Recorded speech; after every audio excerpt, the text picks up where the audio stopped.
Anthony down. No prints. No printouts. Okay, it is, excuse me, it is 6 o'clock and I will call the Library Building Committee meeting to order. We do have a quorum. Let's get right into our old business. We got minutes from May 7th for approval. Do we have any comments, corrections on them? Second. No, we have a move to approve from Patrick, seconded by Bob. All in favor, please say aye. Aye. We are unanimous. I'm looking for any newcomers on the screen. Yeah, we are unanimous. Motion passes. All right, thank you for that. New business, I am going to introduce under new business, Bob Ferger, who is the chair of the Public Art Commission. And he's got a little story and presentation for us tonight regarding the pin oak that was removed at the Prosser site. And I will let you introduce your members who are here with you. Bob? Thank you, Mark and everyone. It's a pleasure to be here. I'm going to tell you a bit about an exciting project that we have planned for the library when you're through building it. I'm joined today by two other members of the Art Commission. Pardon me, Robin Sherwood, and many of you also know Neil Clark, who is involved in other commissions in the town. So I'll launch right into it. I know you have a very full program ahead of you.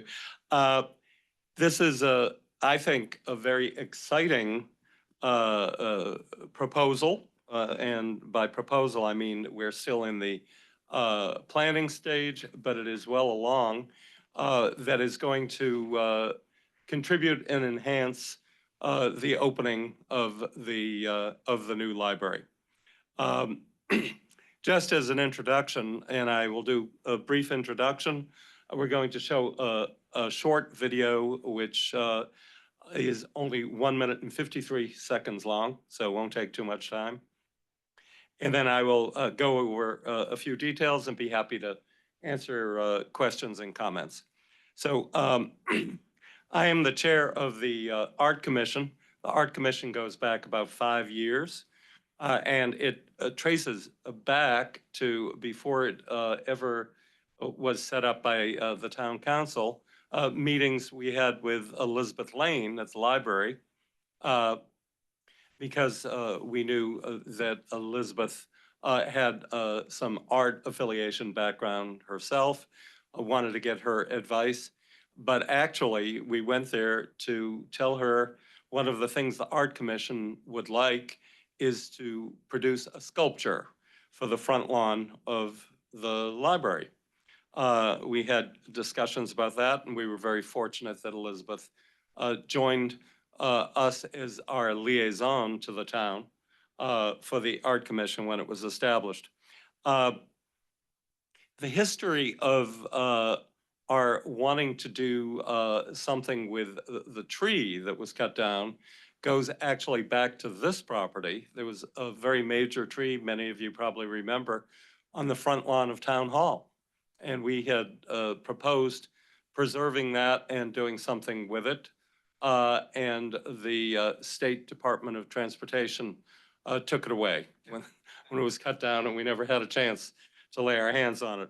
So when we saw, and much to our delight, that a section of the tree that was on the front lawn of the library had been saved, we immediately went into planning at the Art Commission, and also I always describe it as visited the tree like it was some character, but it is the tree trunk is preserved, and by that I just mean stored. Nothing's been done to it at the Department of Public Works, their yards. I don't know if any of you were familiar with it, but what they saved was 10 feet long, with a 5-foot caliper, and weighs 5 tons. So it's quite a hunk of wood to work with. But we were very excited about this because obviously this is something that could be turned into art for the benefit of the town. I went searching for someone who could work with it and found four people who worked with carving wood like that with chainsaws. And you're probably all familiar with this and have seen the effects, the works that come from this. One in particular happens to be a Connecticut artist, so we were delighted to be able to promote that. His name is Sergio Antonosov, and he lives in Bethel. I had conversations with him, and I will show you, if we may, the video now so you can see something about Sergio. And after that, I will describe what we're going to do. So that's Sergio.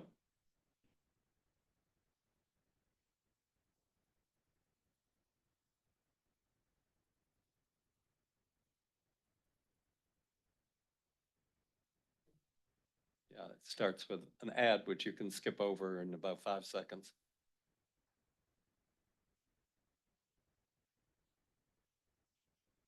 There is sounds. I don't know if you can get it. There you are. Life is hard, but saving money by bundling your home and auto with Progressive is easy. Oh yeah, deciding what's for dinner every night for the rest of your life.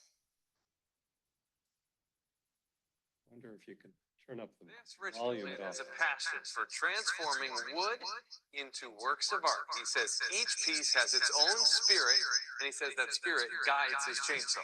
Photojournalist Garrett Allison takes us through a day in his shoes. The spirit of the tree is in the piece of wood. I do wood sculptures, carving with a chainsaw. My name is Sergio.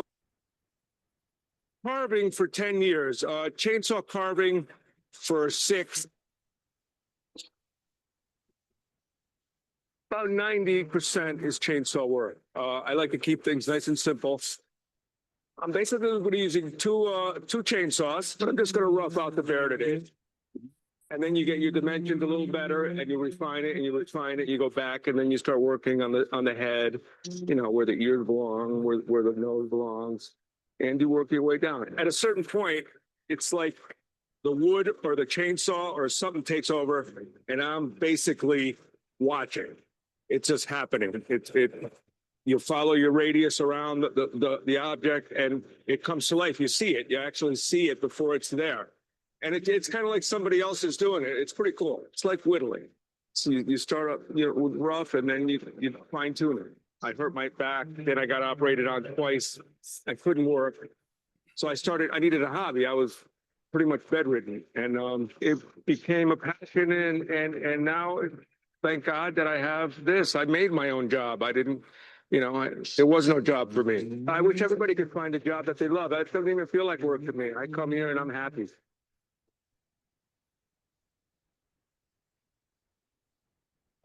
That's his demonstration, and I'll talk about that. If you could just go up to the showroom tab and click on that. You can also scroll down, I believe, and see some of his other work. That's okay if you can't. Oh, there, yeah. So you see, he does a variety of things. Interestingly, when I contacted Sergio and met him, I did not know that he had done bears, because that's what we came to him with, which was we proposed having a bear in front of the library carved out of this tree trunk. And that concept evolved at our art commission, not from him. We are going to have Sergio produce a bear sitting down reading a book. And he says he is quite capable of accomplishing this. I met with him. He came to Bloomfield and, as I say, visited the tree trunk. And he approved that it could be accomplished. We'll have to do some prep work, which I've talked to Mark about. He will not be using the entire tree trunk because it's enormous. But when he's through, we'll have a bear that is about 6 or 7 feet tall. We are commissioning this at the Art Commission, so I can report to this committee and the library. And I did do a presentation. Some of you were there a week ago for the library trustees. You don't have to do anything to accomplish this, and you don't have to pay for it. The Art Commission is paying Mr. Antonosov. We got some varied bids. One artist who is in Maine wanted $20,000 to do this, and Mr. Antonosov is doing it for us for $3,000, which is fully paid out of our, when he does the work, out of our Art Commission budget. And we would be seeking the assistance of the construction company. I don't believe the architects will want to be involved unless they'd like to volunteer their views on exactly where we're going to place this. And needless to say, we would not introduce this to the site until the library is fully completed and open.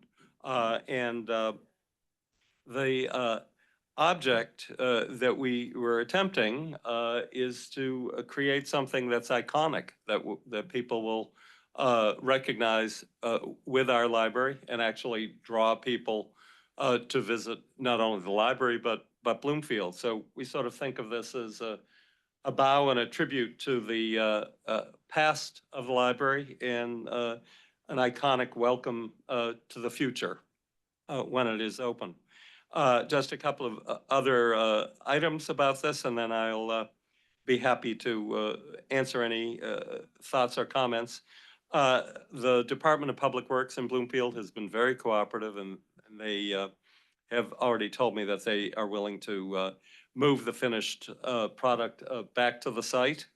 It is low maintenance. Mr. Antonosov says he uses a preservative that actually is used on log cabins for housing. So very low maintenance. Every few years, it will have to be re-coated with a gallon of material from Home Depot or wherever you buy it. And that's really it. We are seeing this as somewhat a gift to the town and to the library. One other thing, we have a show running currently in Bloomfield, which we invite you all, if you haven't seen it, at Philly House on Mountain Ave. Wonderful show by an artist, and a video was shot of his work. The videographer has said if we ever would like her to do anything else for us, so we're going to have her shoot a video of the creation of this bear, and we will donate a copy of the video to the library as well. So that's my presentation. Thank you. If you have any comments, questions, or suggestions. All right, Bob, thank you. You said you had made this presentation to the Library Board of Trustees last week. Ava, did you want to make any comments from that meeting? Just to say that all of the trustees thought it was a lovely idea. And we were very pleased that the tree would be turned into something creative. And so we were very happy to hear Mr. Ferger's presentation, and we thanked him very much for all the information and all that his commission has done. All right, thank you, Ava. How about, do we have questions? Mr. Berman? Thank you. Thank you, Chair.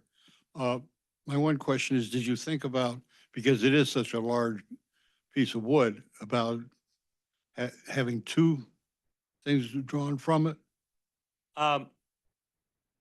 Yes, the short answer is, but it is not sufficiently large to create two complete works. Several people, including, if I can quote Elizabeth Lane, but some people on our commission as well have said, will there be any wood left over to do something else with? And the answer is yes. Mr. Antonasov said there will be much more than sawdust and scraps, but significant hunks of wood, I would say, which we could have later turned into things like objects for the library, maybe bookends or commemorative plaques or bowls. So we would try to make use of what's left over, but there would not be any ability to turn it into another work. And I'll explain without taking too much time. The trunk is 10 feet long, but needless to say, the two ends of it are not in perfect condition. Right. So those would have to be cut off. He's already told us we'll have to remove about 2 feet at each end. So he's going to be working You with, would have with a 6-foot piece in the middle. Okay. Yeah. 6 foot, he's gonna be working with just 6 feet. Yeah. That explains why he can't do 2. Right. Thank you. And you saw his work Yeah, with oh, yeah. chainsaws that I would not try to pick up, but he does, you know. Other questions? Lois? I think one of the inspirations for this was the bench, which is presently in the temporary library, Mhm. which was also a commemorative piece in honor of a tree when the old library was built. So will there be any nod to that? Well, that would really be working in the area of publicity and PR, and we actually have a very significant learning curve we've made at the Art Commission. There's a lot of press and publicity and PR about our current show. We had another show just a year ago. And so, yes, we will be publicizing that. We actually have had interest in our work at the Art Commission from neighboring communities. So yes, we will be making a nod to that. I will say that early on, before we decided on a bear outside, there was some request of our doing a bench perhaps inside the library. I spoke with the architects and the woman, I'm afraid I forget her name. Our interior designer, Jeanette, Jeanette. from TSK. I spoke with her myself and she said, well, Bob, everything inside the library has been designed and committed 2 years ago. So you're not going to be able to introduce anything like that to the interior. And from there, we went with an external sculpture. And I might add that we have not given up as a commission on actually commissioning a work of art in the future for the library, which might be a more significant piece of art with bronze or something of that nature. So that's still on our horizon. I just want to thank you for the exhibit at the Philly House. Oh, It thank you. really is remarkable, and if anybody has not yet been there, they should go because it's using this building, which was used for some kind of mechanical activities, probably engine repair.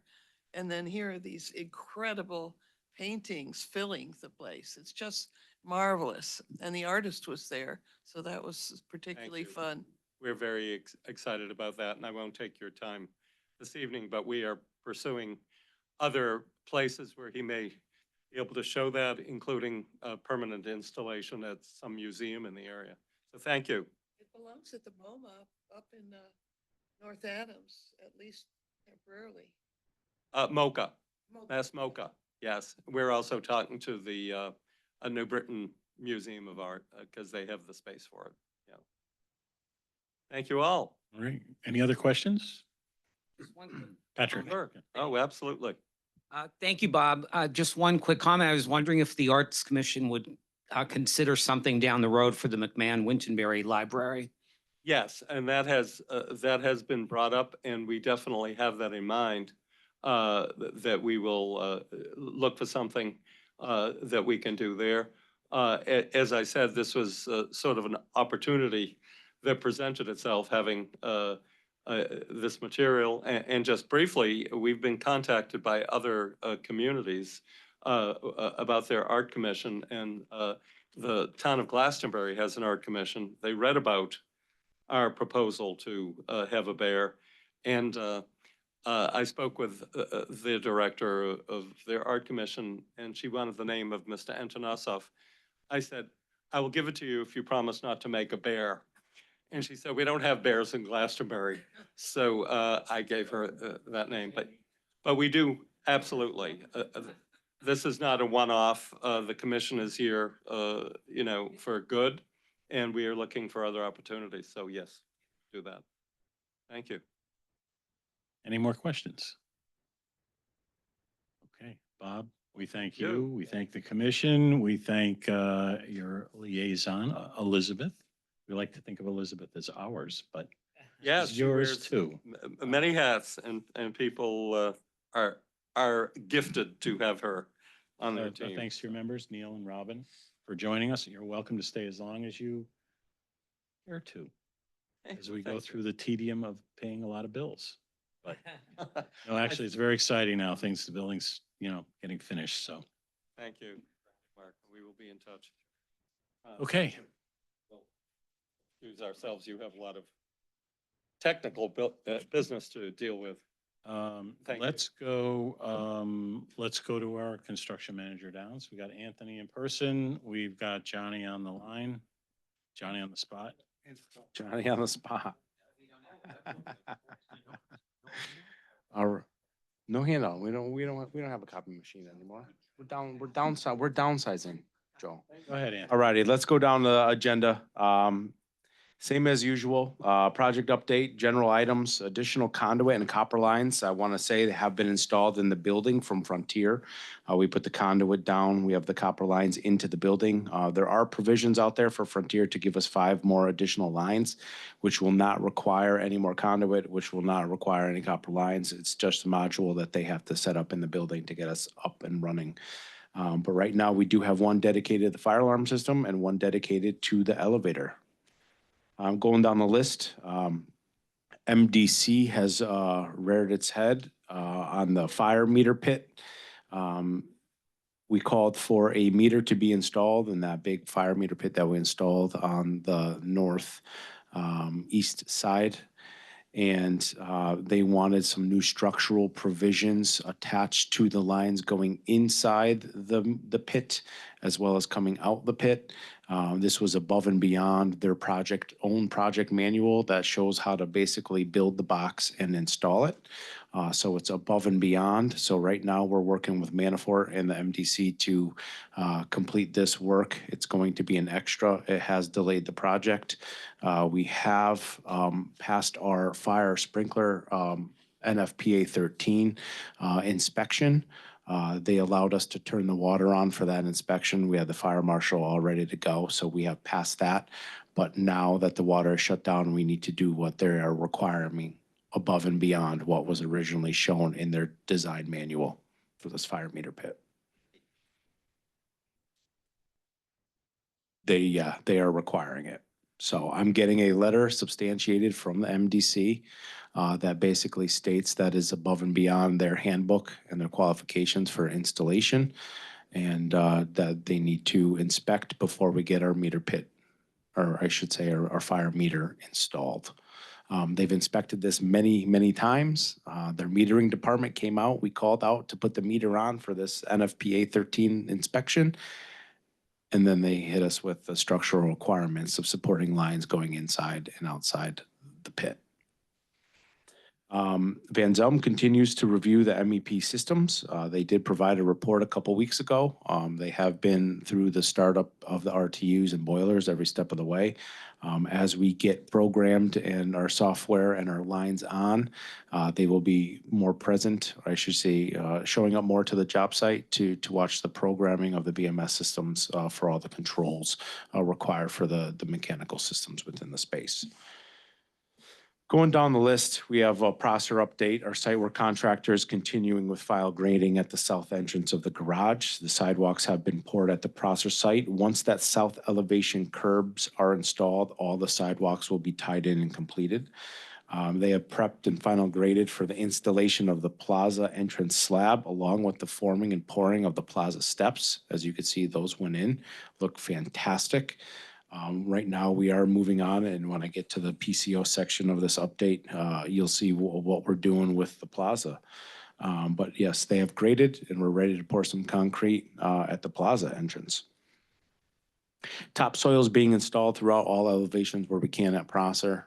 We do have some lifts on the west side that we're taking care of some storefront items, the sunshades and the fins on the back, but that should be wrapping up, so we should have some new topsoil going down there. Minor brickwork is required once that aluminum trellis goes in above the main entrance, as well as the book drop systems installed. Countertop work is complete within the next week for millworks. We're pretty much all wrapped up there. PVC panels are currently being installed on the fascia of the lower area of the porch. You see the big white band of all that PVC paneling that's going up. They should be completed tomorrow. The floor mitigation, moisture mitigation, and the floor finish is going down. We've completed, I would say, 98% of it on the main level. It is 100% complete on the second level in preparation for FF&E, which is coming in tomorrow. Elevator cab is completed. We're waiting on elevator state inspection, tentatively scheduled for next week. Otis requested an additional part to the assembly of the cab. We're waiting for that to come in before the state inspection happens. We're hoping tentatively it's going to happen at some point later on next week. This is a big item for us to get as FF&E is moving in. This means we can move freely throughout the space, use the elevator for access to the second level. But as of right now, we do have an operator on one of our established allowances in our contract through Otis to provide an operator to man the cab up and down before our state inspection to help with FF&E movement. Fire protection inspection, like I said before, hit a major milestone. We passed the fire marshal inspection for an NFPA 13. Ductwork air balancing is continuing with duct cleaning to follow. HVAC controls final tie-ins are basically pretty much wrapped up. Right now, we want to get the BMS system programmed and complete now that we have phone lines and data into the building. Electrical light fixtures and devices are being installed throughout the space on walls within ceilings. Those are pretty much wrapped up. Fire alarm comm systems also installed and programmed. The fire marshal has reviewed and inspected those. Millwork is continuing with installations throughout the space. We're about 95% complete on all millwork installations. Painted acoustical panels have been delivered on the second level, have been installed. We're waiting to final paint them. The frameless glass system tracks have been installed at the head and boot of the walls. We are waiting on the glass panels to come in. That is that frameless system that's going on the floor line and in the back of the children's area. Stanley automatic doors also have been installed. There's a couple remaining doors that need glass infills. As you can see, if you drive by, there's some plywood paneling in there now, but that should be completed this week. The additional sprinkler work, per the request of the building official at the linear wood ceilings, has been completed, allowing us to get our above ceiling inspection there, closed out and done. That linear wood ceiling and frame has been completed because of that. Acoustical ceiling grid and installations are continuing in the garage. We're waiting on a final above ceiling inspection in there with some spray fireproofing patch and some intumescent patches that we need to take care of before we could close that off.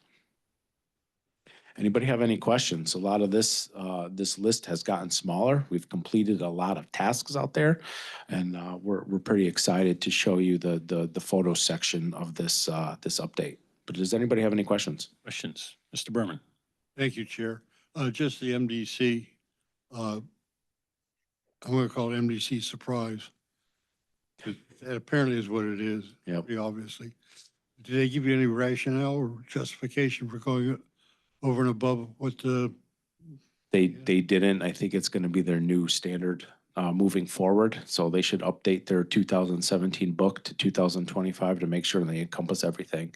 It's been inspected. So within the MDC, they have multiple divisions within their own program.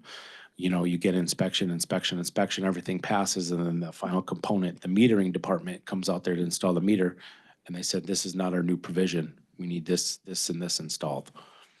Do you have an idea what the additional cost on that? Right now, I have no idea on the rough order of magnitude, but we are going to proceed with Manafort on T&M. We're hoping it only takes a couple days. It is very intensive work. We need to dig up the topsoil that we just put down. We need to put shoring boxes down. We need to work on, put structural pieces of steel, attach it to the fire meter pit box. It's a to-do. And, I was thinking, did Manafort possibly miss something on their design detail? But they have the installation manual for each type of fire meter box or any requirement that the MDC has. This booklet is this thick from 2017, and it shows nothing for those new provisions that the metering department is requesting. They at least give you drawings and diagrams? We're waiting on official documentation via email and a write-up from them to formally document this. Yeah, because you can't do it without that. We can. If you do it without it, they're gonna come in and say, no, you didn't. meet You didn't follow this, and this, correct. You didn't use this piece of steel to support the lines coming in. You didn't use the right doweled, threaded rod for the lines coming in and outside the box. That's gonna hold some stuff up, unfortunately. Yes. All right, thank So you. we got Manafort working on it diligently with their MDC inspector. Thank you. Other questions for Anthony Clark? You mentioned previously about, and Bob just mentioned about, I think your phrase was, this is going to delay the completion. It's going to delay the C of O. So if this, pushes, if I can't get that water turned on to the sprinkler system for 2 weeks, it could potentially delay the TCO and allowing, the staff to move in, right? We want the staff to move in with the books. We want them, the shelves, installed. So we're going to try to work on this as frantically and as quickly as possible, because I need that fire protection system up and running for when that time comes. That's what's going to get delayed. Thank you. Yep. More questions? Patrick? Clark covered my. Okay. Okay. So right now, talking with Doug and the entire team, I think the staff was on pace to move out of the swing space on June 11th. So we're going to try everything in our power to get everything installed, re-inspected, metered up to get that fire protection system on. Thankfully, we've already passed inspection. The MDC allowed us to keep the water on that day. The fire marshal was there. Thank you for that, MDC. But they shut it off after that inspection happened. So once we get that meter in and it's installed, we are good to go because we have passed that inspection. Lois? I wonder whether the MDC remembers that we had a problem about where their lines were. And whether they would like to help us now, Right, we're given the fact that that did not help. correct. We've been trying every avenue we can to make this go away. Even Manafort's vice president of operations got involved with the MDC to try to make this provision go away. It's not shown in your book from 2010 and 17, which everybody uses to reference during the installation process. Right.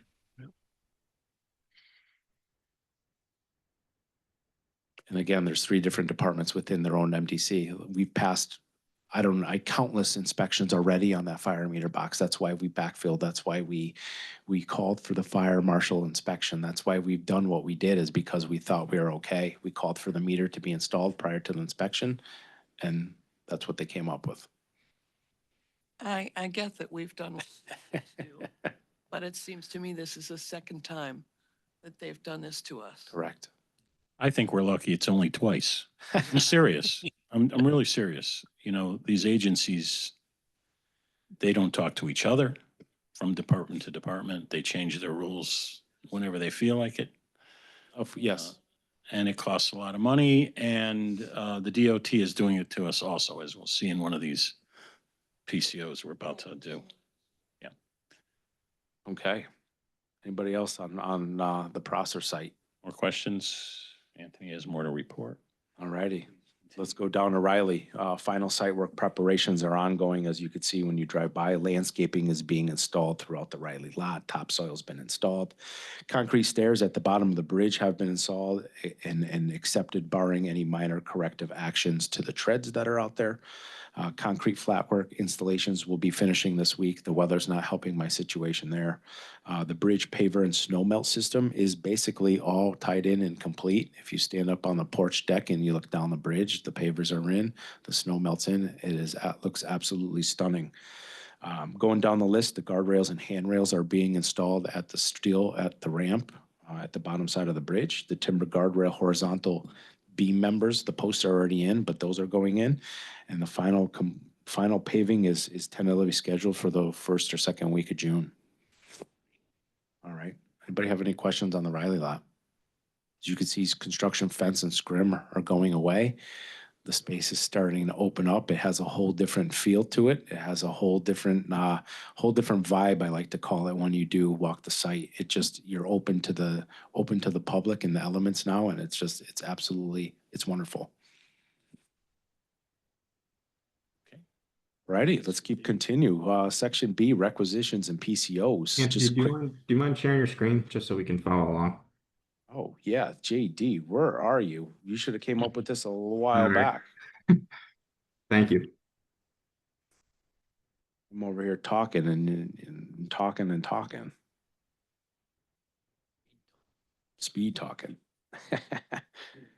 All right, so item B, requisitions and potential PCOs, the May 2025 requisition. It's pending review by all parties, Colliers, myself, and TSKP for submission probably within the next 2 weeks at the next committee meeting. Quick contingency update and a quick remaining allowance update. We have an owner contingency that still remains at $352,691. I'm going through my updated budget report and the monthly report with my team. We're carrying that over from the last month. The CM contingency is updated.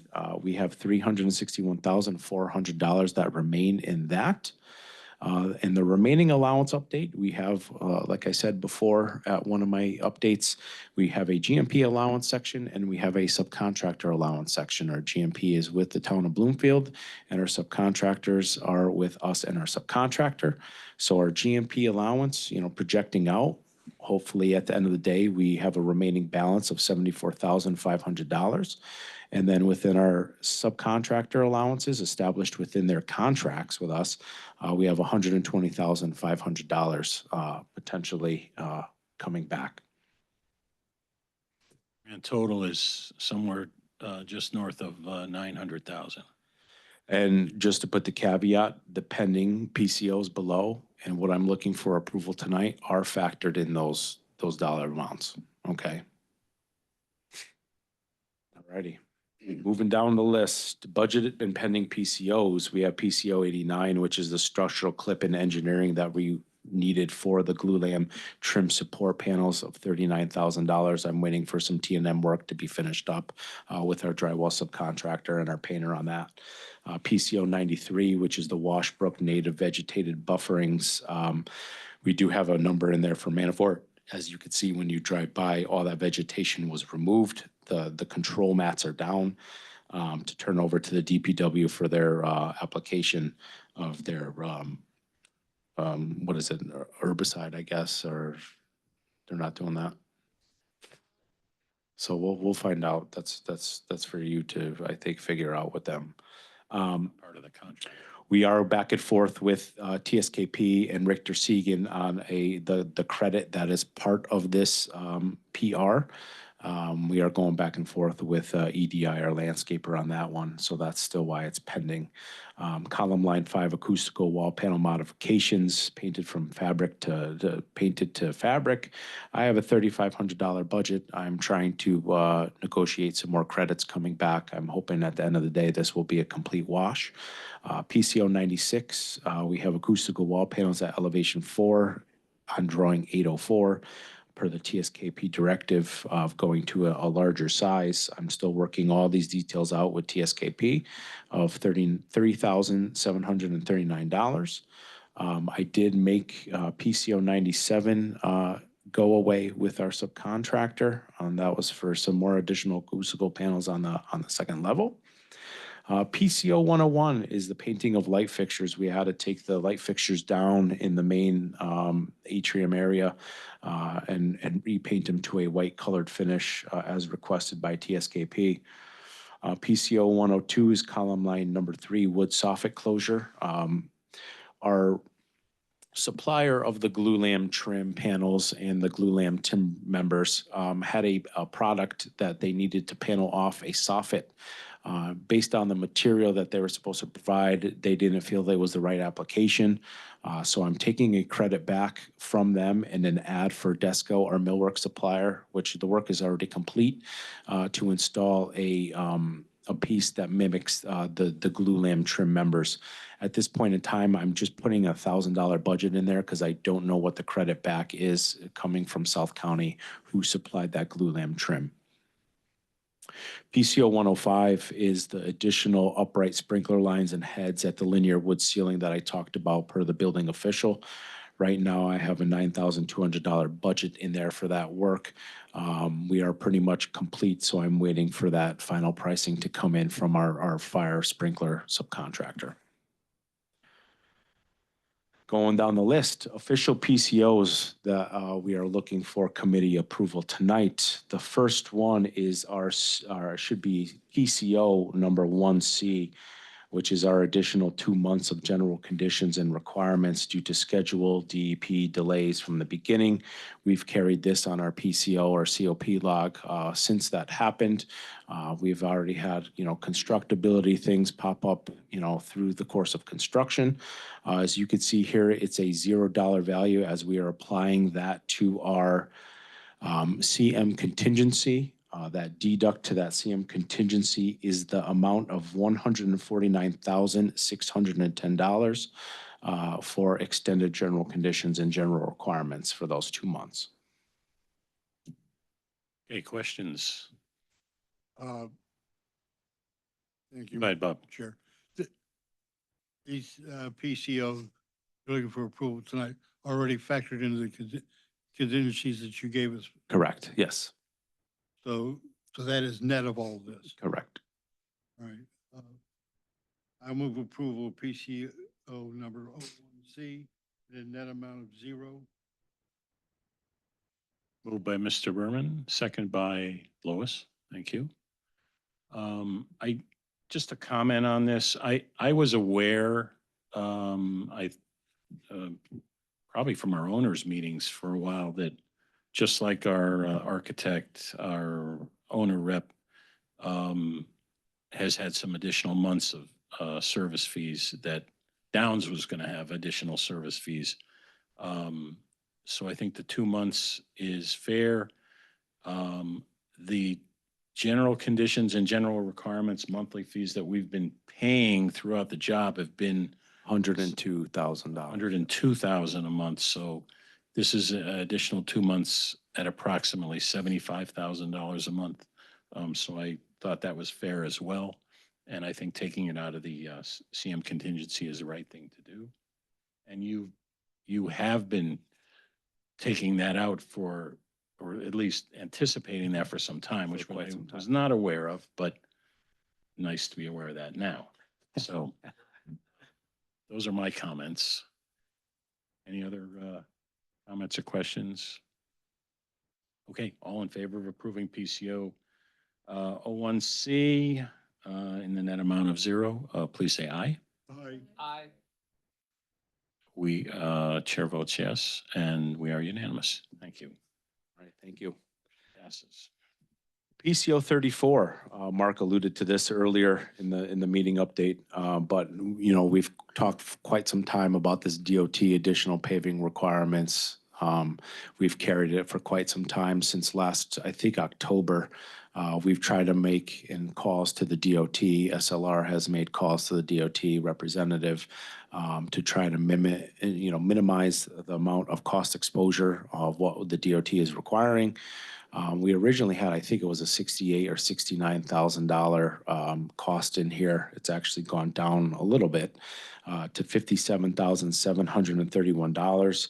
We are looking to approve that $57,731 based on another authority having jurisdiction of requirements to Mountain Avenue and the required milling and paving now to the double yellow line on both entrances to Riley and the Prosser site.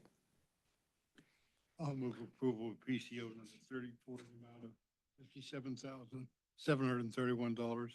Moved by Mr. Berman, second by Patrick. Thank you. Questions, comments? Patrick? Thank you, Mr. Chair. Thank you, Chair. Anthony, when would this work be scheduled to? They're trying to lump it in to keep the cost exposure down, lump it in with the paving of the Riley lot as well as the Prosser site. What makes it expensive is you have to mill and do all this at night with police detail into the road and then the following night coming in. So there's basically four shifts for each, 4 shifts total, two for one entrance and then 2 for the other entrance. So is the police detail factored in? Yeah, all that's in there. Night shift work, correct. Right, overtime, all of Yep.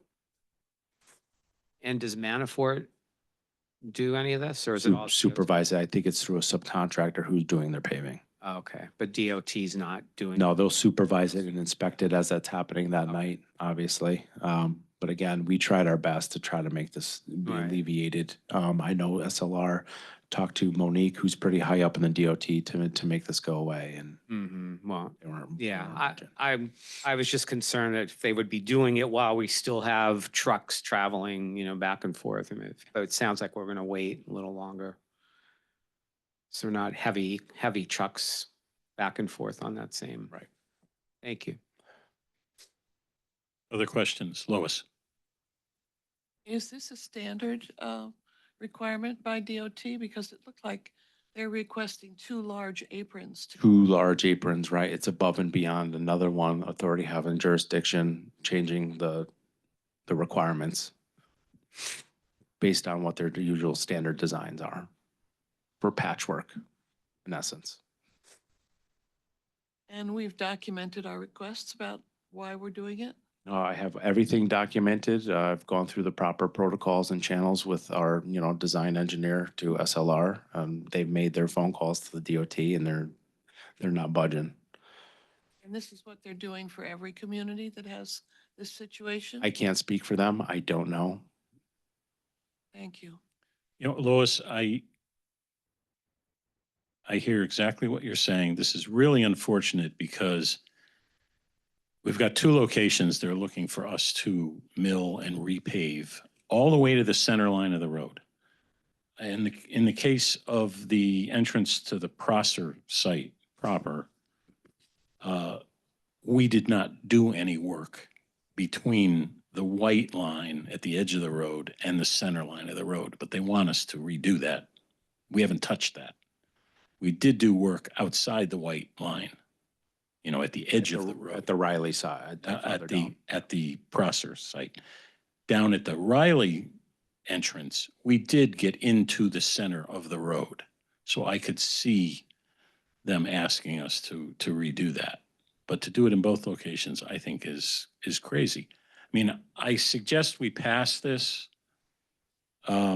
And then I would like to continue in some way to at least make one of these requirements go away, at the Prosser site. I don't know if it's possible, but I think given our schedule and trying to get this all done, I'd like to see us pass this and then continue trying to, fight City Hall here, if you will. But that's my suggestion. City Hall is the problem. Well, I'm using it metaphorically. Yeah, maybe City Hall Town Hall can help us fight this. Yes. Other comments, Mr. Berman? Just one comment that, like you, I don't like having a gun held to my head. Unfortunately, that gun's got to disappear soon. We don't have the luxury of time. And they know that. Yes, they do. I don't know what they know or don't know. But okay, any other questions, comments? All in favor of approving PCO number 34 in the amount of $57,731, please say aye. Aye. Any nays? Abstain, I understand. And Lois is abstaining. Chair votes yes, so the motion passes. Thank you for that. Ready. Next. Moving down the line, PCO 94, the reintroduction of the paver banding at the plaza slab. We have a cost of $26,616, looking for approval tonight to get the pavers, the banding as originally shown on the documents, installed at the plaza along with the concrete. So that is a cost from our mason. We have a motion to approve. I'll move approval of PCO number 94 in the amount of $26,616. Moved by Mr. Berman, seconded by Patrick. Thank you very much. Comments, questions? I can give a little background here to remind everybody. This was part of the original project scope that we removed to save some money in the beginning. So this is, now that we have some funding, the idea was to reinstate the upgrade, if you will. Enhancement to to the plaza. To the plaza, and I think it will have a nice outcome. We also did look at even going further than this and having 100% pavers in the plaza, not just banding around the large squares. And that, if I recall, was something on the order of $120,000. So, you know, this is what's being proposed as to get us back to where we were, for the approximately $26,000. Other questions, comments, Patrick? Thank you, Chair. I just wanted to know, Anthony, do we get agreement on the pavers? Yes, we did. Okay. We had our mason provide 3 samples to TSKP. Jeff's due diligence on that. They picked a reddish color to match, I think it was the facade of the brick. So it's going to tie everything together nicely. We did find a paver that is readily available, so we didn't have to worry about any lead times other than getting it shipped to the job with 1 to 2 days. And they're all in stock. The pavers are all in. They're ready to go. Okay. Moving on. Other questions, comments? All in favor of PCO number 94 in the amount of $26,616, please say aye. Aye. All right, motion passes unanimously. Thank you for that. Okay, Next. PCO number 98. This is the additional ceiling grid hangers due to the building official inspection. Looking for approval on $4,686 for our ceiling contractor to go in and tie the diffusers up on the ceiling grid to the building structure throughout the entire space. Do we have a motion to approve? So moved. Moved by Patrick. Second by Mr. Berman. Thank you. Questions? Comments?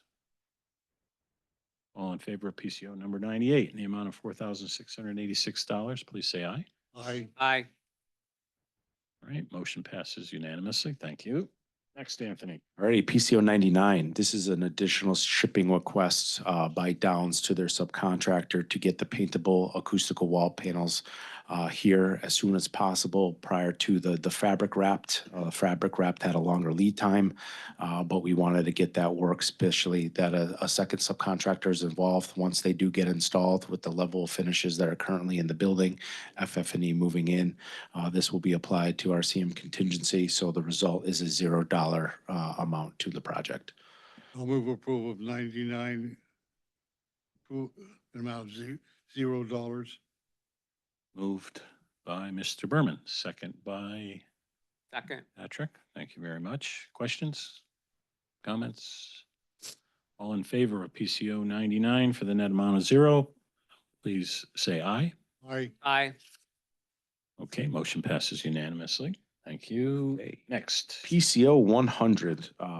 This is a cost to paint the upper columns to match the glue lamp color.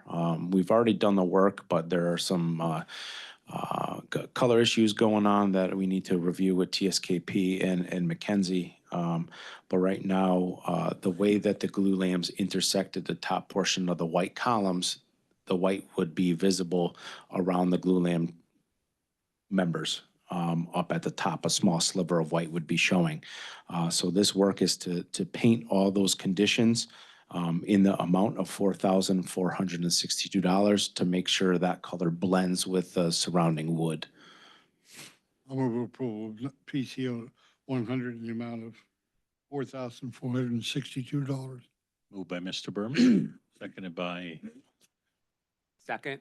Patrick. Thank you very much. Questions, comments? Go ahead, Lois. Who repaints them? Uh, My concern was some of the painting that I've seen. For example, on the columns outside, a guy sitting in a bucket truck with a hand brush painting the big columns, and I assume this means getting up in the air and painting little strips around the top. Hand painting, yeah. How long does the paint last? What's it This gonna is look like? interior. This is interior I get work. that. It's a metal paint that gets a metal paint that gets a paint that's used for metal products, right? It's gonna So look good forever? It's gonna look good forever. It's not exposed to the weather outside. Everything that you see outside is a high performance paint coating, right? So that's got some shelf life. Concerned about, because I don't know how easy it is to get up there and repaint anything. But it's gonna be difficult once finishes and books and everything are in, but it should not be touched. That's way high up in the sky, so nobody's gonna touch it. I'm sorry to be So it's, concerned about the cost. Lois, on the exterior, it's a high performance coating as Anthony said, and I think it's all in the prep work. And from what I can tell, the guys are doing what they need to do for that galvanized prep work. Hopefully, I'm not there every day, so hopefully it's gonna be fine. We've done that on a number of projects, and it's a pretty exhaustive process. So they're outside with the brush, making sure they hit every groove, every grain, every bump, everything to make sure that it adheres. And the interior work, Jeff? The you interior see- work is typically some of the stuff is exposed architectural steel, but in this case, as Anthony said, the glue lamps were coming together, and we have our column covers coming up to the bottom of the glue lamps, and that's an interior paint. I think it's what company are we using? Not Benjamin Moore, not Sherwin-Williams. It's PPG. PPG. Yeah, so I believe that's a good product, and they've done the priming and etching and preparing for that. So it should be, it's inside, so it's not going to weather. So it doesn't need to be a high performance coating, but it will last. Other questions? Clark? Just seems strange to me that this wasn't, I don't know, it's not designed to be. Well, it was originally the columns were painted white, right? But to get all those glue lambs and the members and the way that TSKP brought all those wood colors and staining together, you have this white strip that it's an enhancement. You get rid of the white color, you blend it in with the wood products and species and the colors that are up there, and it all blends together. I consider it an enhancement to that whole visual aesthetic look above there. I think you're being kind. Clark, to answer your question, it's a miss. I mean, I think this was a miss, but it's work that has to be done. And it's not costing, we needed to pay for this work to have it come out right. But it was a miss. No one foresaw the need to paint this until it got constructed. And once it was constructed, it was obvious it needed to be painted. So. Thank you for clarifying that. I appreciate the straightforwardness. For $4,400, I would have preferred this be done. Just, it seems like an outrageous amount of money for touching up. Yeah, we completed the work already. It's all done. There are quite a number of these, on the job. So I don't have it off the top of my head. 20, 30, 50, 100, I don't know. Tell me. 15 4 sides through finished work and finished wood. It's all by brush, not by roller, not by spray. It's all hand painted. It's a tight area up there on all 4 sides. Is this the Sistine Chapel? But sorry. Yeah, they're doing it on their back. Okay. Yeah, I mean, I generally do trust our construction manager. And the architect in vetting these costs. So it may seem high, not knowing the full scope, but I do have faith they've reviewed this and are recommending approval. Correct. More questions? Okay, all in favor of PCO 100 in the amount of $4,462, please say aye. Aye. Aye. Motion passes unanimously. Thank you very much. And the last one of the Last. evening, PCO 106. Column wood casings at the second floor. There's a column that was supposed to be painted, okay? But with the way it falls in online upstairs to the tech area, we decided, and TSKP brought it to our attention, that it's not going to get the column wrap, the wood casing. So we reached out to our subcontractor, our millwork subcontractor and installer, to provide a price to wrap that column instead of paint it. Wrap that column in the wood casing to match the other 3 columns that are along that line in the amount of $4,555. Do we have a motion to approve? Move approval of PCO 106, the amount of $4,555. Moved by Mr. Berman, seconded by Second. Patrick. Thank you very much. Questions? So there's a credit on the painting?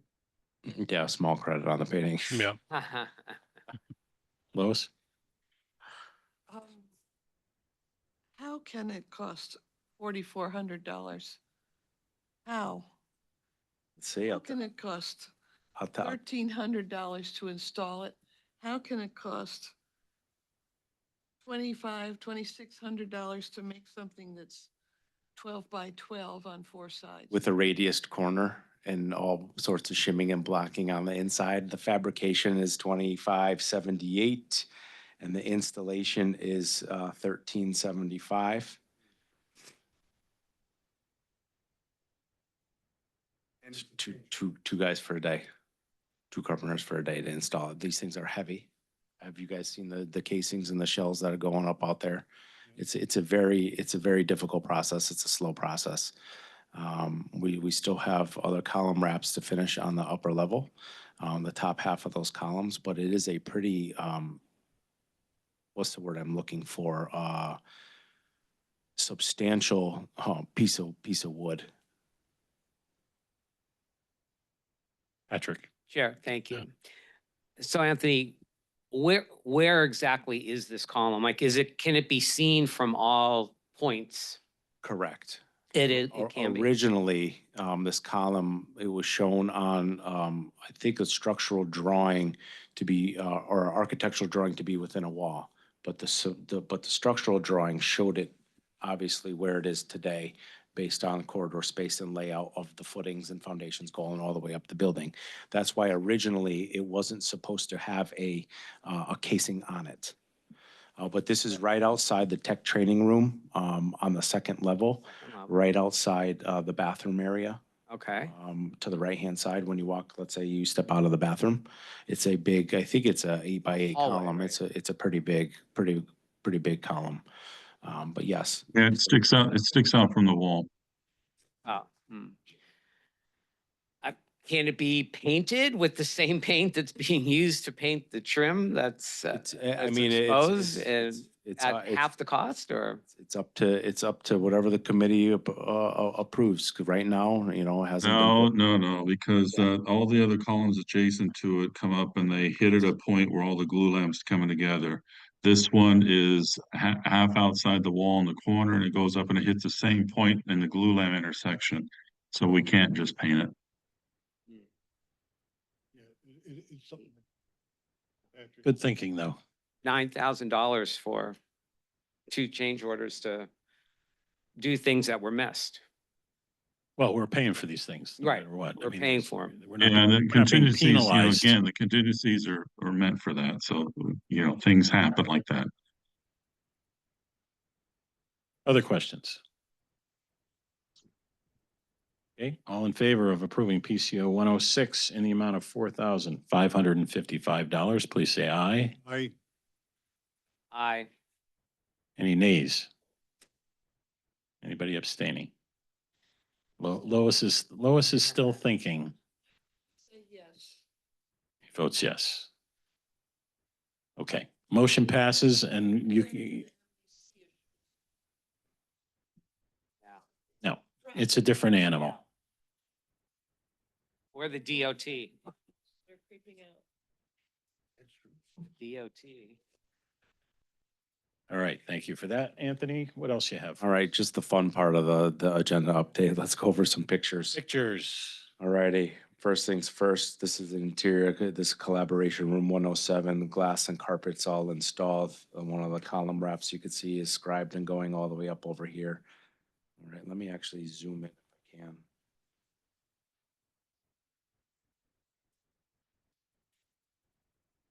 Going down the list, this is the teens room 106. As you can see, everything's pretty much completed in there, final cleaned, carpet vacuumed, ready to go for FF&E for tomorrow. This is the children's center room, which is basically substantially complete. You got a little electrical box down there that needs to be installed. But again, this is all done and all cleaned out. The cloud ceilings are done, ready for FF&E. Sunshades on the east elevation, looking down the line. Adult stacks up there on the 202. You could see that column we just talked about right there in the back. Again, floor's all cleaned out. Light fixtures are up. Everything's up and in, ready for FF&E. And then you have the quiet study room up there on the second floor. That's also substantially complete. Seals are in, glass is in, lights are in, devices are up, fin tubes in the back. All floors cleaned out. Magic. Then we have the brick pavers installation at the bridge looking up. It looks fantastic. Snow melt system is in below that. And then we do have a light fixture that Custom Electric is going to install now that all this work is complete, a linear light that's going down the right-hand side or left-hand side, depending on which way you're coming up or down the bridge.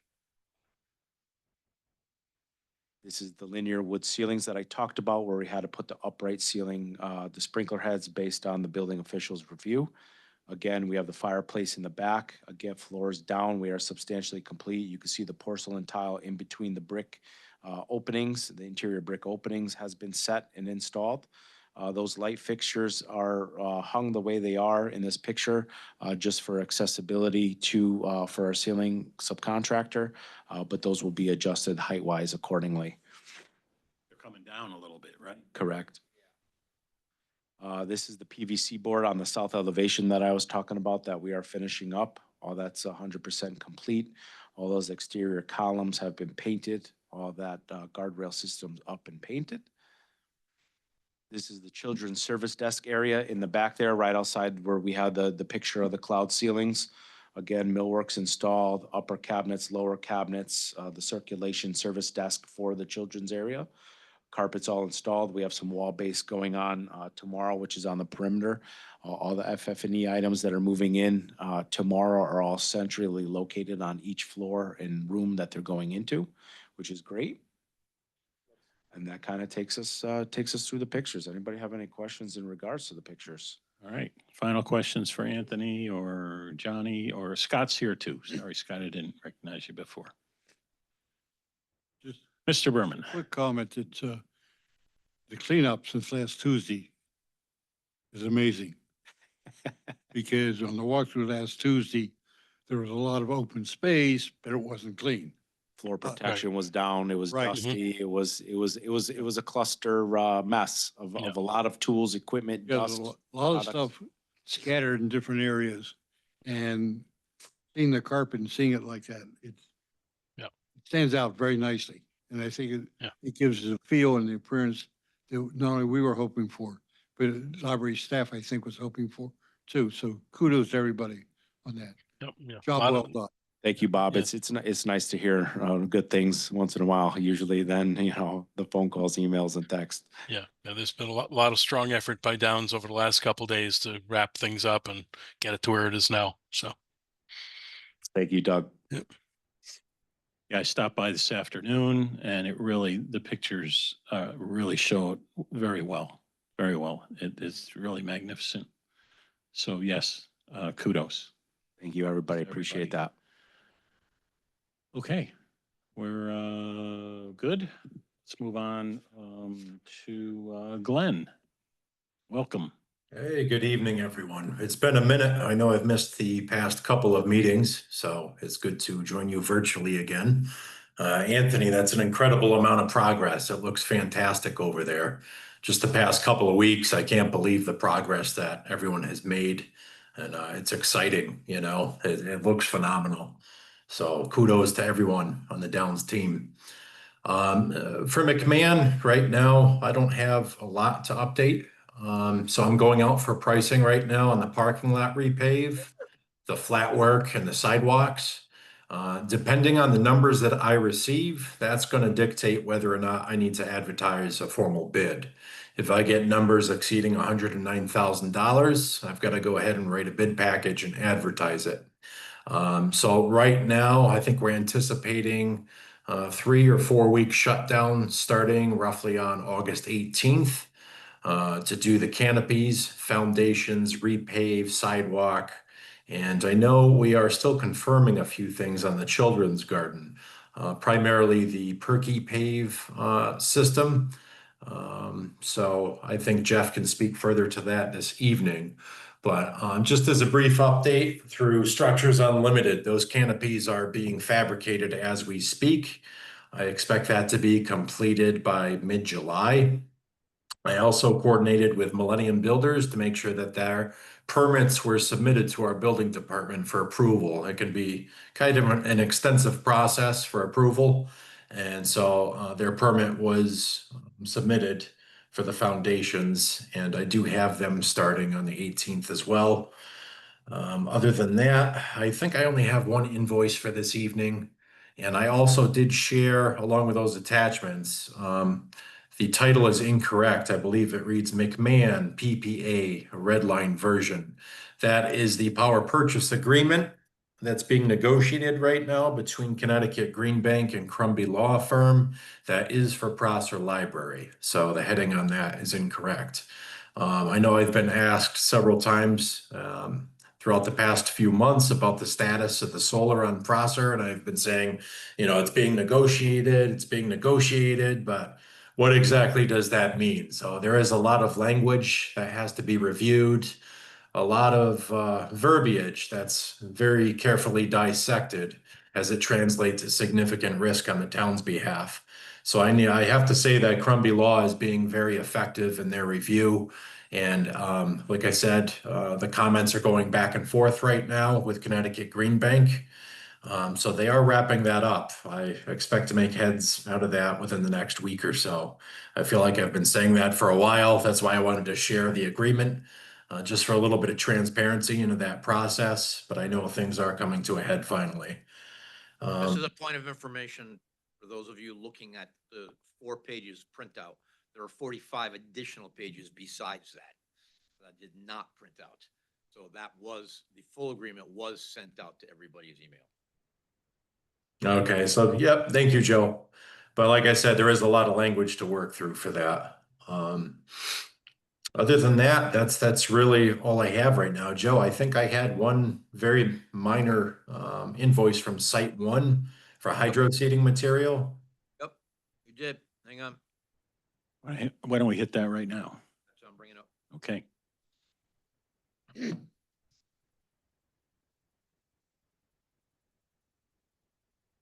All right, and this was for the material for Public Works to go ahead and spray the hydro seed application on the lawn at McMahon. So $593.30. I move approval of Site 1's invoice in the amount of $593.30. Move for approval by Mr. Berman, seconded by Patrick. Thank you very much. Questions or comments? All in favor of approving the Site 1 invoice, please say aye. Aye. Aye. Motion passes unanimously. Thank you. All right. Questions for Glenn? Lois? Glenn, we had a brief discussion earlier about the Prosser management of the sides near the stream. And my understanding was that you were planning to do this by pulling stuff out as opposed to treating it with an herbicide. Am I right? No, so the plan still holds. Downs has removed the knotweed as recommended by All Habitat by mechanical means and physically removing the stalks off-site. So essentially, we knock it down, and then on a semi-annual basis, it is treated with an approved aquatic herbicide that is professionally applied to the area. That's a 2-year process to go ahead and ensure that the knotweed has been eradicated, and also that we can successfully kind of establish new plantings in that area, because we'd hate to see money and time and effort go into establishing all these landscape plantings if we're not guaranteed that this knotweed is just going to come back in one season and overtake the whole embankment again. So that still is the plan. I don't have a scheduled date for the first application, but that is going to happen in June, again by All Habitat. Thank you. All right, other questions for Glenn? Glenn and Elizabeth, I assume you've coordinated on that August 18th date, for shutting down McMahon. Yeah, it's been, go ahead, Elizabeth. Yes, Glenn and I continue to work to make sure that those dates are going to match. Great. I know you guys talk to each other all the time. So, okay. Anything else for Glenn? Glenn, we thank you as always for that. And let's move on to TSKP. We've got Jeff. So, issued observation report 13 last week. I'm trying to hit them every time I go visit the site so that in the end, things get knocked out. And then we have a minimal punch list. So I'm hopeful that as often as I can do that, the smaller the list will become as things get fixed on the spot. So that was issued last week. And today I issued another additional items from yesterday's site visit. Also issued the landscape field report because they've been out there too, to keep that rolling. Still a lot of email and phone correspondence. Today I was giving a lot of time to the lead online forms. I got 2 more completed, so I got to keep chipping away at that. It's its own language, so I got to reintroduce myself to that. And the way they fill out the forms is not that straightforward. So I always have to re-educate myself every time I go into lead online, but it's a good process. It's worth doing. So I'll stay on top of that. The dedication plat came through. Mark and I had a discussion. I reviewed it. It is quite large, but I think other than proofreading all the text, things look good. I think Mark's taken a look at it as well. I did consider the size. It's 42 inches wide and 40 inches high. So I did drop that into the elevation of the drawings to see ideally where it should go. And it looks like what I want to try to do is get it to face east towards the plaza, right where you enter through the first set of main doors. Now I know there's a card reader and a few other things on that wall. So I emailed Johnny and he just sent me a bunch of pictures and stuff. So I got to coordinate the dimensions of those things and figure out if this is indeed the best place for it, if it will work with all the other elements that have been added onto the brickwork outside the Jeff, Jeff, just to interrupt you there, I was at the site today and looked at that wall, and that card reader is right in the middle of that whole wall. So that's not really going to be a possibility to put the plaque there. So I believe it would make sense to just have it go right around the corner to the south-facing wall there, which has nothing on it. So that's probably where it wants to go. And the other thing, while we're talking about the building plaque, is I did ask Joe to distribute the shop drawing to all the committee members today. Not looking for an approval tonight, but if you have any comments on it, please get them to me in the next several days. Jeff is going to do the same thing in his normal shop drawing review process. So he's going to be marking up the shop drawing, and then I will pass along any further comments to that. Bob already pointed out to me that I know I had an earlier version or some version with Kinjal on there on the list of building committee members. So I will make sure that gets back on there. It's not appearing here. There were a couple different versions, so maybe somehow they got crossed up there. But I'll make sure Kinjal, is back on the list. And anything else, comments that you have, please get them to me. All right. And I see they're doing it in color, Lois. You had asked. I was curious about that, but I think it'll be very nice. Okay, I interrupted you, Jeff. That's all right. The only other thing with Prosser I have is I'm still waiting on any feedback for Joseph M. Suggs Jr., the reading room letters to add. So I'm still holding tight on that till I get some feedback from everybody on that. Yeah, why don't we go right to Elizabeth on that? She had distributed a wording for that plaque today. We are on hold officially with that. We're waiting for a response from Mr. Suggs, so we don't need to take any action on that tonight. But I'd like to be ready when we can pull the trigger on that. So, Elizabeth, thanks for sharing that with everybody. I think we can treat that the same way as the building plaque. If you have comments, get them to me and/or Elizabeth, and we'll, like I say, get that ready when we can pull the trigger. Excuse me, Chair, I didn't share that with the entire library building committee, but I will do so tomorrow. Okay, thank you. Yeah, that's it I have for Prosser. Anybody have any questions on Prosser before I move into McMahon? Lois? Jeff, I heard you talking about lead. I thought we had a lead person who was doing all of that. Are you now that person? Well, we have a person doing that, but each piece of the pie, like my consultants, who are very well adversed with the building and their mechanical systems, have to have the language in certain forms. There's different forms that each one of us has to fill out to make sure we hit these points. And some of them are collaborative with my team, and then Downs has their own category. So there's certain pieces that I need to cover within a credit that might be directly related to, say, indoor air quality or something else, right? So then I have to make sure that I put my piece in their form and they have to do it with mine. So it's a lot of, it goes back and forth, and then sometimes filling out the forms, they'll ask for a drawing or they'll ask for a piece of a submittal to substantiate. For instance, what did I do today? There was, the electric chargers, they wanted to know voltage and some criteria in that. So I had to pull the submittal, make sure I attach that piece, highlight it.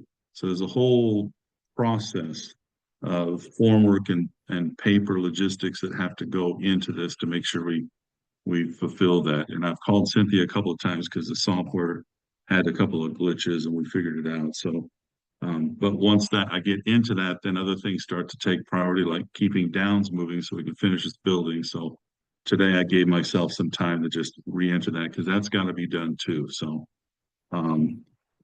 yeah, Cynthia's bearing with me on that, and so is Anthony and Downs. So we'll get it done. It's just there's a lot of things going on. So I'm trying to be as thorough as I can with that, as well as everything else. Thank you. Other questions for Jeff? All right, Jeff, we thank you for that. Okay, so with McMahon, as Glenn pointed out, I did reach out as well to Structures Limited just to get some input, so I have a sense of when the canopies were going to be ready, because I know that Glenn is going to be pushing to get these piers and the foundations for that going, and I just want to make sure that those things were aligned. And they did confirm with me, as Glenn said, that the pier construction is not going to start until August 18th. And then, so they're thinking they install the canopies probably in September sometime, right after the foundations are done, which makes sense. I completed the downspout scupper detail. Rock with SLR, our civil engineers, had some comments. So, because he's got to connect my rain chain to the bottom. And I'm looking at different ideas instead of a chain for the rain chain, more of a design, sort of cylindrical, sort of artsy kind of thing. So I'm looking at different options for the rain chain on that, but I think we're ready, almost ready to go to get that to Glenn for, and that's the last piece of the pie, besides the children's garden, for the canopy connection to the storm drainage system. The children's garden, I did reach out to my team and have them give me updates. The civil engineering progress plans were received and are being coordinated with the landscape drawing. So we're all communicating with each other and they're tightening up their drawings. There's a few things they got to put forward. I did ask them to give me a progress set that I'm reviewing. I'll start reviewing that tomorrow. Lois had some recommendations on thinking about recycled tires for the ground cover of the children's garden, which I think everybody listened to and felt her concerns. And we found a product that I think will meet, actually it looks nice. It's a Romex Profi Deco Permeable Gravel Resin product. It has no recycled tires in it and it's permeable. So Rock got excited about that because that helps with these storm retainage calculations and stuff. So I think if I can speak for Lois, but she can probably speak on this too. I think the momentum is to go ahead and roll with the Romex Profi Deco permeable ground cover product. I know there's a lot of discussion back and forth on that. So I think in order to keep this project going, we're just going to do this and get it in the documents and roll that way, unless there's some objection tonight. So that's basically, I think that's the last piece of the pie. I know my landscape and civil guys have been feeding Glenn a little bit on his paving schedule to get that going without having to adjust for the children's garden later. I think they've already looked at that phasing and everything seems to be aligned. So I think I'm pretty comfortable with them releasing all those drawings for Glenn to get the parking lot done. We did add those ADA stations, extended the sidewalks, so all that's good. So the last piece of the pie is get my children's garden package out as fast as I can to Glenn so that we can align that in a timely manner with the canopies being finished and then the gardens. Then we'll have a complete library, hopefully. And that's all I have. Any questions on McMahon? Ava. Yeah, I do have a question, and it's kind of a concern. I did watch that conversation about the various products to use.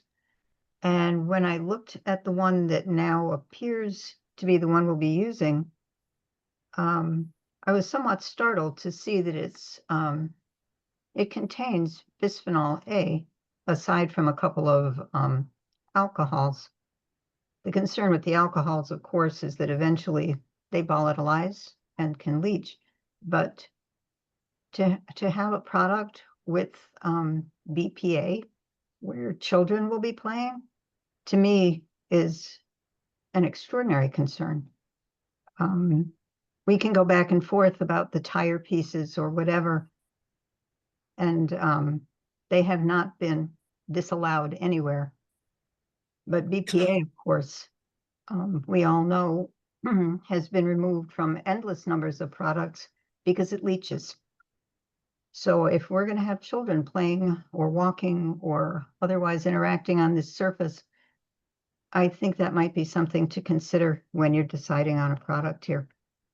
So I felt strongly about adding that to the mix. I've been through playground conversations where we talked about surfaces endlessly, and we decided not to go with a product similar to that because we're hyper aware of the effects that the bisphenol will have on a child's systems if there is exposure either through volatilization or leaching. And I just want to be assured that that is absolutely not going to happen. Thanks. Thanks, Ava. All right, Jeff. So you have your homework still on the ground cover. Do, and it seems like we're running out of options. So let me get the team together, start an email correspondence with Lois and my team and figure out, let's get to the bottom of this and figure it out because we want to do the right thing. And we thought we were based on Lois's comments, but these are warranted comments. So we'll get to the bottom of it. Thank you. Thank you. Lois? Jeff, I just want to thank you for taking my concerns seriously. I do very much appreciate it.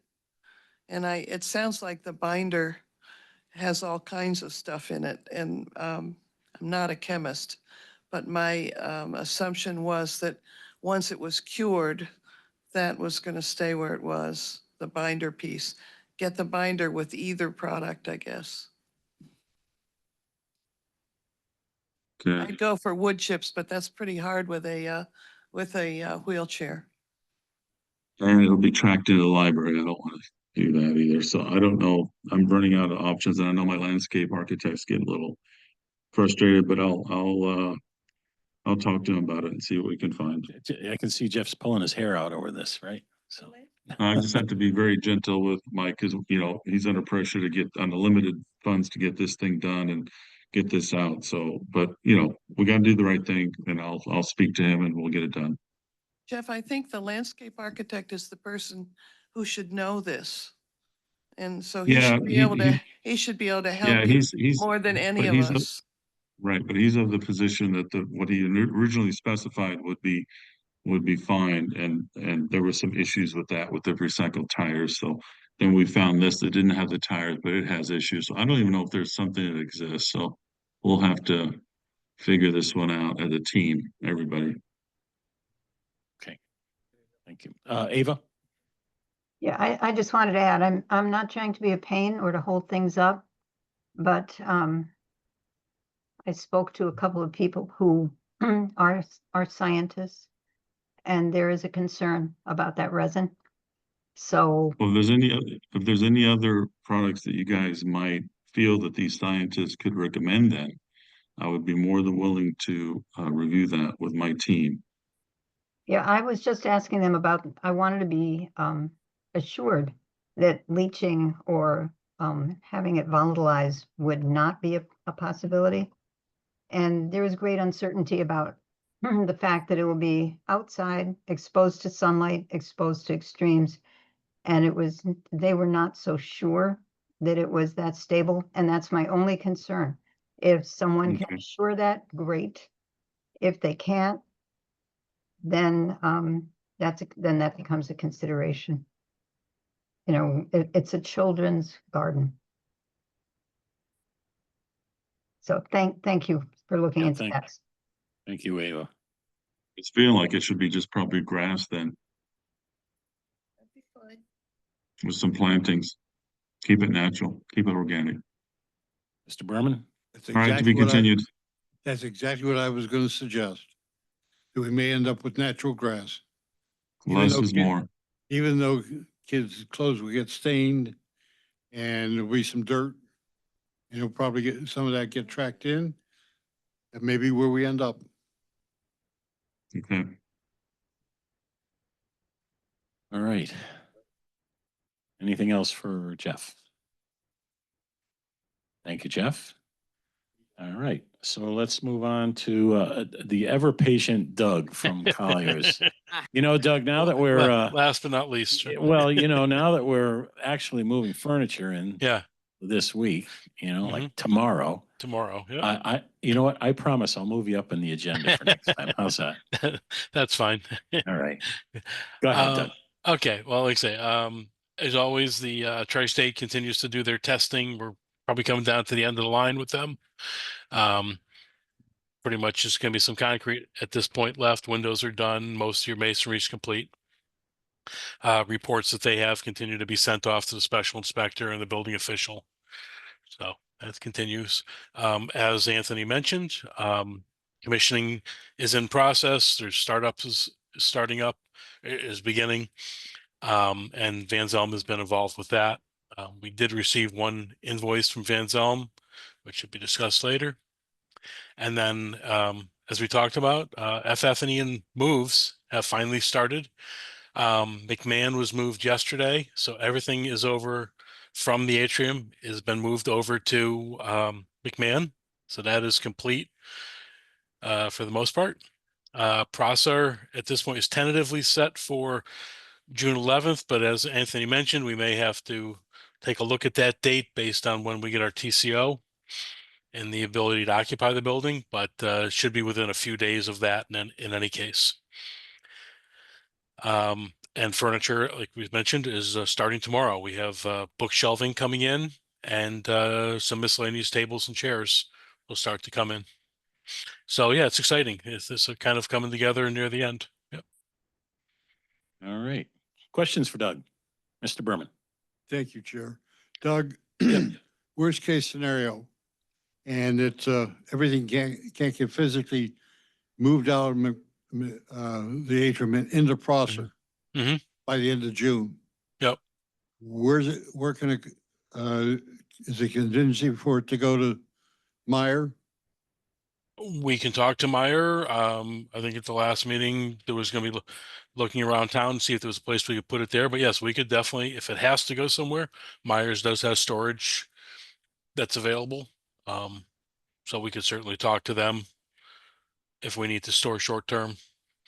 'Cause But I don't think there's any town buildings that have space yeah, available. that's fine. I think that, getting everything out of the atrium, I don't see being a major concern. I mean, general feeling is we're looking at probably 5 to 7 days to get everything out of there and load it up on the shelves. And just, in rough form at Prosser, and then the rest of it will be cleaning out excess materials at the atrium. So I think we'll be able to get everything out of the atrium, but if not, we can certainly, I can reach out to Myers and find out what their ability for storage is and what that cost would be. And has there been any planning for having town departments come in and look at what's not going into Prosser, see if they want any of it? That is something I Elizabeth believe afterwards? Elizabeth is dealing with, but my understanding is that they've reached out to other agencies in town. Elizabeth or Allison may be able to shed more light on that. Yes, we will be reaching out to other departments when that time comes. Thank When what time comes? you. When we are ready to offer materials, we are still not at that point. That implies you don't know what materials are not going. All right, thank you. Okay, questions for Doug? Just point of information, Joe? Atrium was notified that we will be out of there on the 30th. On the 30th of June. Very Mhm. good. Yep. Thank you, Joe. We are still absolutely shooting for that, and that is our full intent. All right. But I will reach out to Myers and find out what their ability is for storage. I don't think there would be that much to store, but I will reach out and find out from them. All right, Doug, we thank you. And with that, we have a couple of bills to pay. Joe? We do in fact.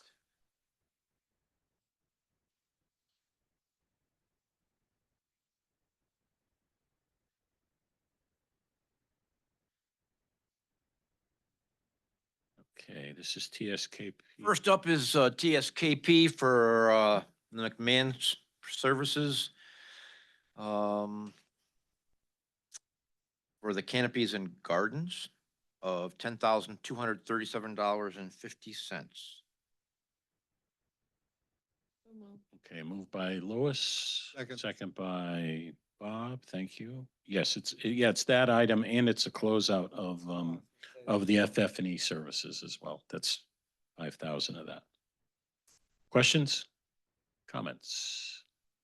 All in favor of the TSKP studio invoice for McMahon Basic Services, $10,237.50. Please say aye. Aye. Aye. Motion passes unanimously. Thank you. And we've got another. Second TSKP for Prosser for $26,999.97. We have a motion for approval. So moved. Moved by Mr. Berman, seconded by Patrick. Thank you very much. Questions? All in favor of approving TSKP Studio invoice for Prosser Basic Services in the amount of $26,999.97, please say aye. Aye. Aye. Motion passes unanimously. Thank you. One more. We have Van Zelm for their services through May 3rd of $4,082.40. Moved by Clark, seconded by Lois. Thank you very much. Questions? All in favor of the Van Zelm, our commissioning agent, invoice in the amount of $4,082.40, please say aye. Aye. Aye. Motion passes unanimously. Thank you. All right, other items from the committee. Anybody have any items they want to discuss, bring up? Joe, you got something? We did receive all of the bid packages. Is Chris still on? Yeah, Chris is still on. We did receive everything back from all of the respondents for the technology package for Prosser. It did go out to DiAgostino and Associates. The estimate of what it would come back at was almost $373,783.90. And we actually came in at $294,750.78. Nicely done. May go down by a few $100s based on a little bit of an email that I sent out today. Because the consensus between Chris, I'm going to let you speak to this in a second, and DiAgostino is that we go with the second lowest bidder for the uninterrupted power supplies, because they have to work in tandem with the network switches. So we don't want to go with a different vendor for the two of them. And the difference really is only a few $100s. So we're seeing where that comes. Now, today, with the vendor selection committee, I did go through this with the town attorney and the town manager in hopes of trying to expedite things along a little bit. Elizabeth was there as well. And based on what they're saying, on what happens with the that low bidder, they're comfortable with what our decision is here. So Chris, I'm going to leave it up to you at this point. Chris? Yeah, I think we really like what resulted from the bid process. In fact, Atlantic is a company that the town has worked extensively with, and they gave us great pricing on the network switches, the wireless access points, and we do recommend going with them, even though they're $270 or so more for the UPS, because it does. It's all part of the same rack. They're going to be all installing the same equipment. It has to work together. It has to communicate. So it makes sense to have them do it all together. Soundstage is going to be the AV vendor in this scenario. They came in at the lowest at $198,945. It is a big part of the package. And then we have 4-pair. If they want that part of the package, Joe thinks they might. The Sensource people counters they had the lowest price, or they're the only ones that actually gave us pricing on that. So I would love it if we can move forward and say let's start working with these vendors. Basically split between 3 of the 7 vendors that we had. We split it up based on low costs. Okay, questions? Somebody. Thank you, Chair. How does the final pricing come in compared to the original budget? I actually ran that number. Our budget was slightly different than the final D'Agostino budget because we took out some licensing. So from what we presented in April to you, it's $75,933 less than what we presented. Thank you. All right, can we have a motion to approve entering into contract as per Chris and Joe's recommendations? So moved by Mr. Patrick here. Okay, seconded by Lois. Any other questions, comments? Anybody with hands up? Yes, Chris has got his hand up. Chris, go ahead. Oh, this is actually, I should let the vote go through. I would like to follow this if possible with a return to the end user equipment request that we had looked at in April as well. Okay, we can do that. Any other questions on the motion? Okay, all in favor of the motion, please say aye. Aye. Aye. All right, motion passes unanimously. Thank you. And thank you for all that hard work getting this out to bid. Good job on the costs. Another step forward.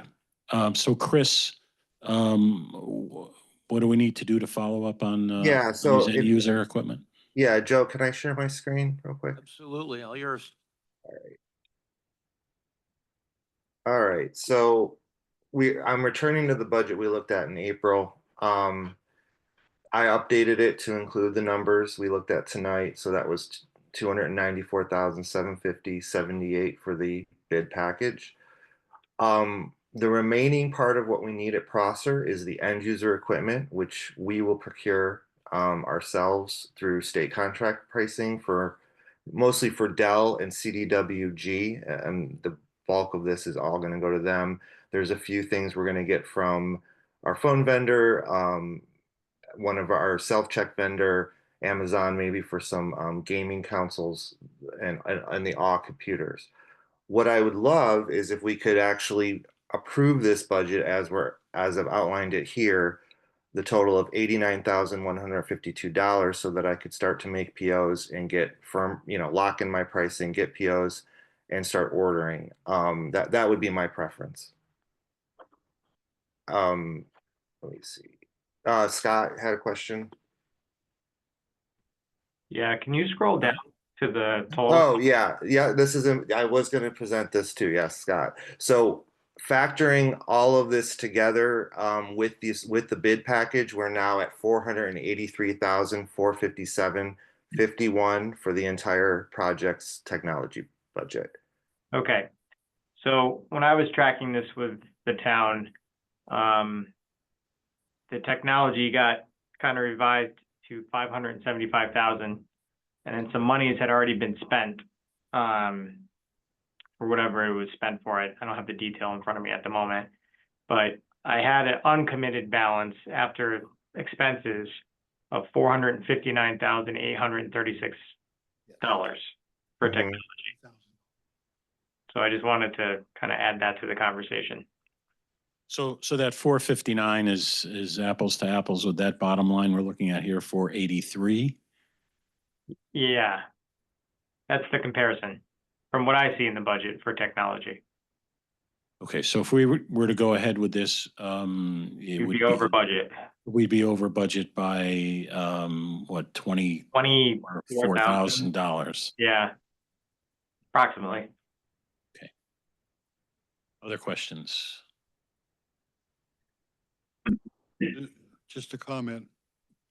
It's a good thing we have extra money in contingencies.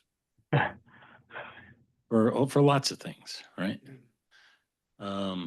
Somebody like to move we proceed with the end user equipment? I'll move it. Moved by Mr. Berman, seconded by Lois. Thank you. So that's in the amount of 89,152. Is correct? Yes. Questions? Comments? Patrick? Chair, thank you. Why didn't we approve this back in April? I mean, I'm just not following. We reviewed it in April, but we didn't approve it. So yeah, that's what happened, Patrick. Actually, the April budget, and I'm a little confused. I know, Scott handles the budget, so he knows best. But when we looked at this in April, the total budget was, as Scott actually said, 570, or no, it was 559 was the total budget because we thought the bid we were using the estimate of the bid package. Right.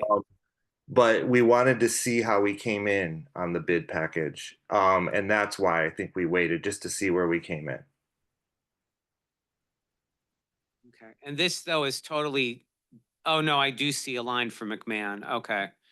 I didn't know if that bottom line included the McMahon budget, but It does. looks Yeah. like it's there. Yeah. And that's that number is the final number for McMahon, right? Correct. The 99,000 is what we actually spent. Yeah. Right. And I thought we had saved money. That budget was under, right? Yeah, you can see in the purple, Yeah. purple is the budget. Yeah. And below that is the actual. Oh, okay. All right. Yeah. Got it. Seeing it now. All right. Gotcha. Okay. I guess that's it. Other questions or comments on the motion? More. All right, hearing none. All in favor of moving ahead with the end user equipment for the budget of 89,152, please say aye. Aye. Aye. All right, motion passes unanimously. Thank you very much. Thank you, Chris. Thank you. We'll get work on it. Chris, can you send me that updated sheet? I will. Yeah, Scott, I'll send it around. Thank you. Sorry, Chair. I just threw that in. Okay, Elizabeth. Yes, thank you, Chair. I just wanted to again note and follow up on Doug's comment about the McMahon Wittenberry Library final move. It was seamless, and I want to thank Colliers and Meyer and the BPL staff for helping to make that so seamless. We thought it was going to take 2 days, and it took about 4 hours when all was said and done. So bravo to everyone, and thank you to our public for being patient with us. I also wanted to note that starting next Tuesday, we are going to start reduced hours at BPL Atrium. Hours will be 1 to 5 p.m. as we push for the final preparations for the Prosser move. And then with a goal of closing for good, BPL Atrium, Friday, June 6th at 5 p.m. Finally, we are working with TSKP on the Friends space. Just to follow up with Mr. Berman's requests, part of that is figuring out what furniture we are going to use. And as soon as we finalize that with Jeanette, we will be sharing with the rest of the town what is left over and available if people are interested. And that is it. Thank you. All right, congratulations on the move. All right. Anybody else? Committee items? All right, thank you very much. Future meetings, we're now into June 4th and June 18th. So exciting times, very exciting. Encourage anybody to come take a look at the building. It really does show well. It's great. Okay, public comments. Anybody with a hand up? No hands. Thank you for attending. And with that, I will take a motion to adjourn. Moved by Mr. Berman, seconded by Lois. Thank you very much. All in favor, say aye. Aye. All right, we are adjourned. I thank you, everybody. Night.